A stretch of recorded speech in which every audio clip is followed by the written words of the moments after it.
એક રિસ્પોન્સિબિલિટી કીધી, એક ફ્રીડમ કીધું અને એક ઇન્ટેલિજન્સ એજ્યુકેશનનો મૂળ હેતુ ઇન્ટેલિજન્સ હોય ને એ પડેલી હોય. ઇન્ટેલિજન્ટ છે ને એ બહારથી આવે. આપણે છે ને બુદ્ધિશાળી માણસ છે, તો બુદ્ધિશાળીનો અર્થ એમ છે કે એણે કેટલી બધી મોટી ઇન્ફોર્મેશન ભેગી કરેલી છે, એ ઇન્ટેલિજન્ટ કહેવાય. ઇન્ટેલિજન્સ કેવું છે કે અહીંયા આપણે બોર કરતા જાય તો નીચે કેમ પાણી તો છે જ, અને બોર કરતા કરતા કેમ પાણીનો સ્ત્રોત મળે, એમ આ ઇન્ક્વાયરી કરતા કરતા ઇન્ટેલિજન્સ કેવી વસ્તુ છે, ઇન્ટેલિજન્સ તો પડેલી જ છે, પણ ઇન્ટેલિજન્સને તમે ઇન્ક્વાયર કરવાની તક નથી આપતા, એટલે અંદરના મૂળ સ્ત્રોત લગીને જાતું નથી. અંદરના મૂળ સ્ત્રોત એટલે તમે શું કરો છો કે એની અંદર જે ઇન્ટેલિજન્સ પડી છે એને ઇન્ક્વાયરી દ્વારા બહાર કાઢો છો. તમે કોઈ સૂચના નથી આપતા, તમે ખાલી એને પ્રશ્ન કરો છો કે આ શું, આ શું, આ શું, આ શું. તમારે જવાબ દેવાનો નથી. એ જે રીતે જવાબ દઈ શકે એટલે એ શું થાય, એના જ્ઞાતના હવે એની આગળ કોઈ જ્ઞાત ન રહીએ તો એ જે જ્યાંથી કહેશે ને એ ઇન્ટેલિજન્સ કહેવાય. એટલે આ ઇન્ટેલિજન્સને ઓપન કરવાનું એજ્યુકેશનનું પહેલી જે વસ્તુ છે આ ઇન્ટેલિજન્સ છે. એટલે તમારી અંદર આ જ્ઞાન પડેલું છે, ફક્ત આપણે આ જ્ઞાનને એટલા માટે નથી લઈ શકતા કે આપણને ઇમિટેશન, આપણે નાનપણમાં હતા એટલે ઇમિટેશન કર્યું, વડીલ લોકોએ આપણને જુદા જુદા પ્રકારના આ સાચું આ ખોટું એવા ડેટાઓ આપી દીધા, એટલે આપણી ઇન્ટેલિજન્સ છે એ નીચે દબાઈ ગયેલી. આ ખાલી ઇમિટેશન દ્વારા કે બીજાની ઇન્ફોર્મેશન દ્વારા આપણી ઇન્ટેલિજન્સ અંદર દબાઈ ગઈ. આ ઇન્ટેલિજન્સને બહાર કાઢવાની જે પ્રક્રિયા છે ને એ એજ્યુકેશન છે, એક સેન્સ. બીજા સેન્સમાં એજ્યુકેશન એટલે આપણી અંદર માનો કે આ બધી બહારની બધી વસ્તુ છે. આજે તમે એમ સમજો કે આ શસ્ત્રની દોટ કેટલી છે, આખા વિશ્વની અંદર શસ્ત્રની દોટ કેટલી છે. શસ્ત્ર શું કામ ભેગા કરવા છે? સુરક્ષાને ના, મારે સુપિરિયર થવું છે, મારે સુપિરિયર થવા માટેનું આ કરે છે ને. હવે આ સુપિરિયરિટી શું કરશે? આખા વિશ્વને નાશ કરી નાખશે. તો આ વિશ્વને નાશ કરવા વાળી જે મેન્ટાલિટી છે એનો અંત કરવો, આ જે ડ્યુઆલિટી છે એનો અંત કરવો, એ એજ્યુકેશન છે. આપણી અંદર નિર્ભયતા પેદા, ગમે એ સિચ્યુએશન આવી પણ એ સિચ્યુએશન, હા એટલે એક શબ્દ રિસ્પોન્સ છે અને એક રિએક્શન છે. એટલે એજ્યુકેશન છે એ રિસ્પોન્સ પેદા કરે. રિસ્પોન્સ અને રિએક્શનની વચ્ચેનો ડિફરન્સ તમને ખબર જ હશે. હા, એટલે રિસ્પોન્સ એટલે પરિસ્થિતિને અનુકૂળ એટલે જોવે વ્યવસ્થિત, અને પછી જે વ્યવસ્થિત જવાબ, ઓલું સીધું જ રિએક્શન, સીધું જ કઈ. પણ એ શક્ય છે. એટલે માનો કે આ તમે વ્યાખ્યા આપી, પણ દાખલા તરીકે અત્યારની પરિસ્થિતિ છે અને પરિસ્થિતિને યોગ્ય તમે પ્રત્યુત્તર આપી શકો છો.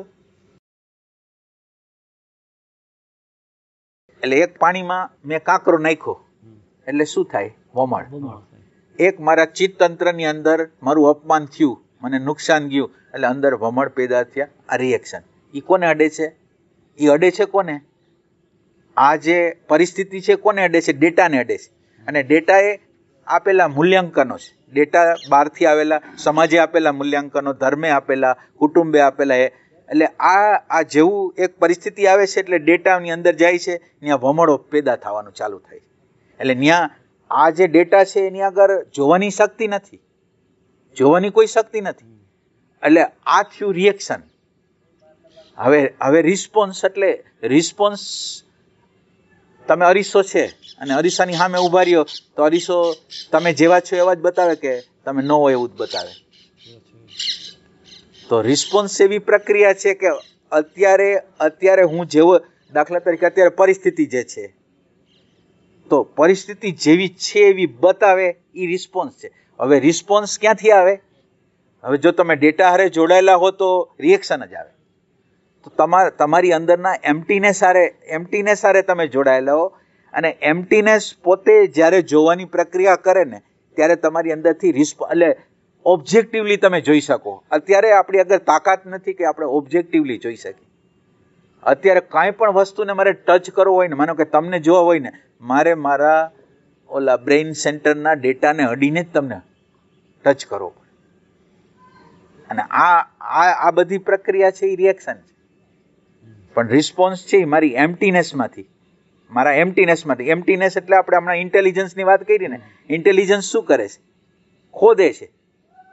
તમને પ્રશ્ન દ્વારા, તમને અત્યારે હું પ્રશ્ન કરું છું અને તમારી આગળ પ્રશ્ન ખતમ થઈ જાય છે, અને જ્યારે પ્રશ્ન ખતમ થઈ જાય છે ને ત્યારે જ તમારી અંદર સાચા જવાબની શક્યતા થઈ જાય.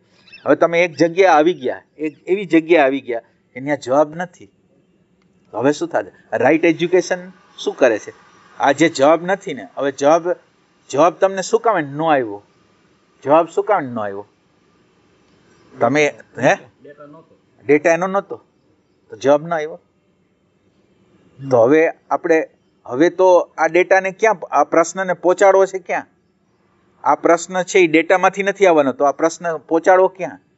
એટલે દાખલા તરીકે રાઈટ મિનિસ્ટર હોય ને, રાઈટ મિનિસ્ટર આગળ આપણે કોઈ યોગ્ય વસ્તુની રજૂઆત કરી તો કેમ એનું કામ કરી દઈએ. તો અત્યારે આ જે રિસ્પોન્સ છે એ આવશે ક્યાંથી? માનો કે મારો પ્રશ્નનો જવાબ આવવાનો ક્યાંથી છે?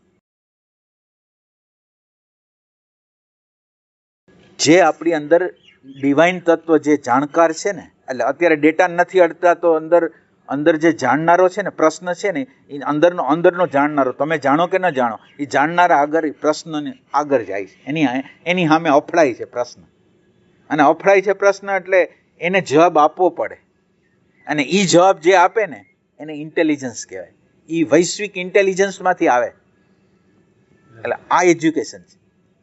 એજ્યુકેશન છે ને એ આ છે રિસ્પોન્સ. તમે આમ તમારું ઓબ્ઝર્વેશન કરશો, તમે જોજો રિસ્પોન્સિબિલિટી લેવા તૈયાર નહીં હોય. અને રિસ્પોન્સિબિલિટી શબ્દ તમે સમજો છો એ અર્થમાં હું નથી કહેતો અત્યારે. રિસ્પોન્સ એડિક્વેટલી એટલે આમ યોગ્ય રીતે પ્રત્યુત્તર આપવો હોય.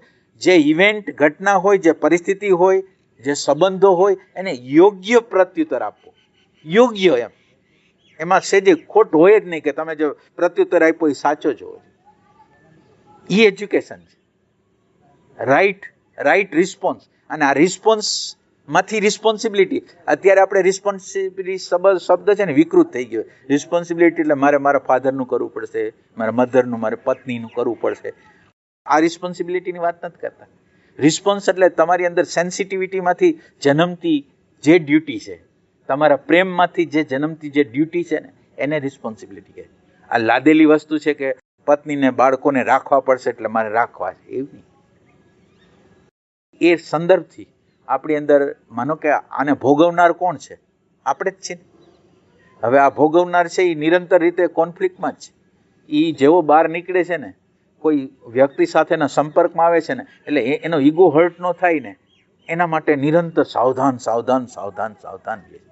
તો આપણે એવું એજ્યુકેશન આપવું છે કે ઈગોને સાવધાન ન રહેવું પડે અને એની જગ્યાએ પ્રેમ આવી જાય. એટલે મારા ઈગોને નથી સાચવવો, મારે પ્રેમને સાચવવો છે. અને આ પ્રેમને સાચવવાની પ્રક્રિયા તમે કરતા હો તો સાચું એજ્યુકેશન છે. તમે તમારી અંદર અન્ડરસ્ટેન્ડિંગને પ્રગટ કરવા માટેની જે પ્રક્રિયા કરતા હો તો એ સાચું એજ્યુકેશન છે. આ યંત્રને સમજવાની ટ્રાય કરતા હો તો એ સાચું એજ્યુકેશન છે. આપણી અંદર નિર્ભયતા પ્રગટ કર્યા કે કોઈ પણ પરિસ્થિતિ ચેલેન્જ આવીને તમે હલબલો નહીં કાંઈ, અને તમે પરિસ્થિતિ ગમે એવી હોય એનું પ્રત્યુત્તર આપી શકો નિર્ભયતાથી, પ્રેમથી, આનંદથી. એ એજ્યુકેશન. આ તો કીધું, પણ હવે આને સિલેબસમાં અથવા વિદ્યાર્થીઓની ઉપર કેવી રીતે આને એપ્લાય કરવું, એપ્લિકેબલ કેવી રીતે બનાવવું? એપ્લિકેબલ થાય ને, એપ્લિકેબલ કેવી રીતે થાય કે અત્યારે આપણે જોડાયેલા છીએ સ્મૃતિથી, તમારા વિદ્યાર્થીઓ સ્મૃતિથી, ડેટાથી જોડાયેલા હશે, તો આપણે એવું કંઈક કરી શકીએ કે એને ડેટામાંથી થોડી સેકન્ડો માટે બહાર કાઢી શકીએ. ડેટામાંથી ખાલી એવું શું કરીએ? થોડી વાર માટે ડેટામાંથી બહાર નીકળી જાય, એવું શું થાય? શું કરી? એવો કઈક પ્રશ્ન દેવો જોઈએ ને જ્ઞાતમાં ન હોય. વર્તમાન અથવા વર્તમાનની પ્રેક્ટિસ કરવા જોઈએ. ડેટામાંથી બહાર નીકળવાનો રસ્તો પ્રેઝન્ટ મોમેન્ટ. માનો કે તમે શ્વાસમાં છો અત્યારે, તો શ્વાસમાં છો તો સ્મૃતિમાં નથી જ. એટલે સાચું એજ્યુકેશન છે ને એટેન્શનનું એજ્યુકેશન છે. આ એટેન્શન છે ને એ એટેન્શનને યોગ્ય રીતે એટેન્શનનો જે ઉપયોગ કરવો છે ને એ રાઈટ એજ્યુકેશન. એટલે આપણે આ એટેન્શનનું શિક્ષણ જ નથી આપતા. અને તમે એટેન્શનની વેલ્યુ તમે સમજો, તમે જે બાબતમાં તમારું એટેન્શન આપશો ને એ બાબતના રહસ્યો તમારી સામે પ્રગટ થવાના જ છે. એટેન્શનનો એવો સિદ્ધાંત છે કે તમે જે બાબતમાં, માનો કે ડોક્ટરી લાઈનમાં નાખ્યું, એન્જિનિયરિંગ લાઈનમાં નાખ્યું, ગમે તે કોમ્પ્યુટર લાઈનમાં નાખ્યું, તમારું એટેન્શન આપતા જાવ છો તો તમારી અંદર એનું જ્ઞાન પ્રગટ થાય છે કે નથી? હવે આપણે આ એટેન્શન સ્વયં માટે વાપરવું છે. એજ્યુકેશન છે એ મારી સાયકોલોજીને જાણવા માટે વાપરવાનું છે. એટલે હવે એટેન્શનનો તમે માનો કે તમે 3 સેકન્ડને માટે છોકરાને તમે એટેન્શન અપાવી શક્યા અંદરની બાજુએ, તો ડેટામાંથી તમે એટલી વાર માટે બહાર કાઢી. અને આવું એજ્યુકેશન તમે આપો એટલે આ પ્રકાશ વધતો જાય એટલે એને જે થઈ રહ્યું છે ને, અંદર વિચાર આવી રહ્યો છે, અહંકાર આવી રહ્યો છે, ભાવ આવી રહ્યો છે, ક્રોધ આવી રહ્યો છે, તો એના વિશેનું જ્ઞાન મળતું જાય. આ એજ્યુકેશન. મારી અંદર અત્યારે ક્રોધ આવે છે, અત્યારે હું બફર બનાવું છું, અત્યારે હું લાઇંગ કરું છું, તો આ એજ્યુકેશન આ છે. તો એ એજ્યુકેશન એને રિફાઇન કરશે, એને સંઘર્ષમાંથી બહાર કાઢશે. આંતર સંઘર્ષો છે ને, બીજા મારી સાથે સંમત નથી. મારો પ્રશ્ન તો એ છે કે બીજા મારી યારે સંમત નથી થતા અને મને એની યારે તો લડાઈ થાય છે. હું આમ કહું છું ને તમે આમ કહો છો. તો બીજું એજ્યુકેશન એવું છે કે ફ્લેક્સિબિલિટી, લર્નિંગ છે ને એ એજ્યુકેશનનો ભાગ છે. અને અને અને તમે તમારું બધાનું ઓબ્ઝર્વેશન કરજો, લર્નિંગ ખતમ થઈ ગયું. તમે જે અત્યારે જાણો છો ને, હવે તમે લર્નિંગ કરવાને સક્ષમ સાયકોલોજીકલ કહું છું. તમે કોઈ મેટર માટે તમે એજ્યુકેશન, પણ સાયકોલોજીકલ તમે જે અંદર નક્કી કરી લીધું છે ને એનાથી આગળ તમે લર્નિંગ નહીં કરો. તમને માનો કે હું તમને વાત કરું ને, તમને કોઈ પણ વાત અત્યારે હું કરું છું ને, એ તમે તમારા અંદરના સર્કલમાંથી લેશો. એટલે તમે એને ખબરના ખાતામાં નાખશો, નહીં ખબરના ખાતામાં નથી નાખતા. અને જ્યારે આ જે આપણે જેને કહીએ છીએ ને ઇન્ટેલિજન્સ, એ ઇન્ટેલિજન્સ પ્રગટ ક્યારે થશે કે હું જાણતો નથી, અને જાણતો નથી એના મૂળિયાની અંદર આ જે એમ્પ્ટીનેસ જે કહેવાય, પ્રજ્ઞા કહેવાય, પ્રેમનું તત્વ છે એની નીચે છે. એટલે લર્નિંગ તો આપણે અટકાવી દીધું છે. માનો કે તમે એક ફિલ્ડમાં છો અને તમને એવું લાગે છે હું આનો જાણકાર છું, અને જાણકાર છું ને તમને બીજા કોઈ માહિતી આપવામાં આવે, તમારી અંદર એવું છે કે મને આ બાબતની ખબર છે, મારે શું આનું લર્નિંગ કરવાનું. એટલે આ લર્નિંગ છે ને એ પણ એજ્યુકેશનનો ભાગ છે. ફ્લેક્સિબિલિટી છે એ પણ એજ્યુકેશન. ફ્લેક્સિબિલિટી જેના જીવનમાં હોય એના જીવનની અંદર સંઘર્ષ ક્યાં હોય તમે જુઓ. જે ફ્લેક્સિબલ છે, જે એના એંગલથી સમજી શકે એમ છે, તો તમારો સંઘર્ષ ક્યાં હોય. એટલે સંઘર્ષનો અંત, આપણા આંતર સંઘર્ષનો અંત કરવો ને એ એજ્યુકેશન છે.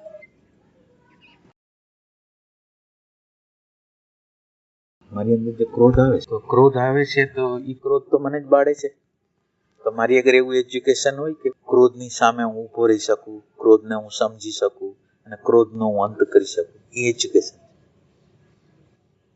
ક્રોધનું કારણ શું, એના મૂળિયા ક્યાં. એટલે એજ્યુકેશન છે યા. અને સાયકોલોજીકલ તમારી સ્પષ્ટ હોય ને તો તમને આ દુનિયામાં હેરાન કરનાર કોઈ નથી. સાયકોલોજીકલ રીતે તમે ફ્રીડમ, કોઈ આગ્રહમાં, કોઈ માન્યતામાં ફસાણા ન હો તો તમારી અંદર કોઈ સંઘર્ષ નથી, તમારી અંદર કોઈ તણાવ નથી, તમારી અંદર કોઈ આપણે જે કહેવાય ને કે હિંસા નથી.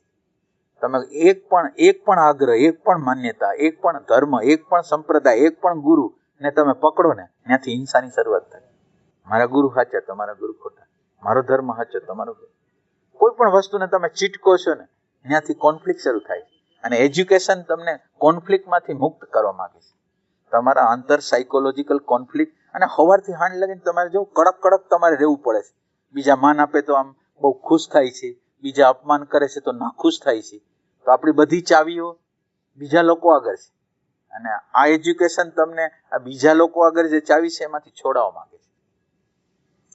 તમારા સુખ અને દુઃખનું કારણ બીજા લોકો છે, પરિસ્થિતિ છે, ઘટનાઓ છે, તમારું સ્ટેટ નથી.